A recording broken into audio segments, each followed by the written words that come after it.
ওই যে জায়গাতে পড়ছি ওখানে ওই অটোটা মানে ওই যে উপরের থেকে ওই যে তারা আমরা এখন মানে নেওয়াতে আইছি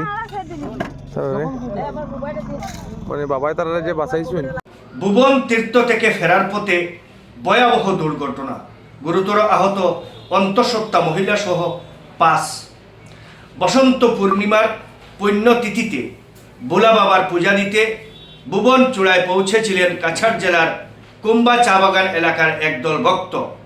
অটোরিকশায় করে তারা পাহাড়ের উপরে যান, কিন্তু পূজা সেরে ফেরার পথে ঘটে যায় মর্মান্তিক দুর্ঘটনা।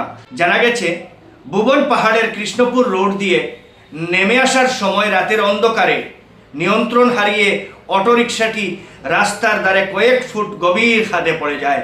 মুহূর্তের মধ্যেই এলাকায় চাঞ্চল্য ছড়িয়ে পড়ে। দুর্ঘটনায় অন্তঃসত্ত্বা মহিলা ও এক কিশোর সহ অন্তত 5 জন গুরুতরভাবে আহত হয়েছেন বলে জানা গেছে।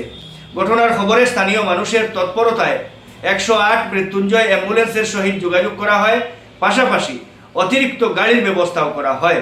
আহতদের দ্রুত উদ্ধার করে শিলচর মেডিকেল কলেজ হাসপাতালে পাঠানো হয়েছে।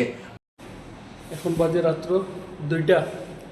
যতজন পেশেন্ট আছে তার একটু বেশি সিরিয়াস কন্ডিশন হয়েছে, তার হইল মাথা ব্লিডিং হয়েছে, যেটা একটু প্রবলেম আছে। আর সোনোগ্রাফি রিপোর্টটা এখন আমরা লইয়া দিব, সারা বছর তাড়াতাড়ি সোনোগ্রাফি রিপোর্টটা লইয়া হওয়ার লাগে তারে অ্যাডমিট দিবা। আর বাকি পেশেন্টরাও অ্যাডমিট দিবা, এটাও একটা ছোট এরও প্রবলেম হইব, কখনো সোনোগ্রাফি করা হয়েছে না। আর সিটি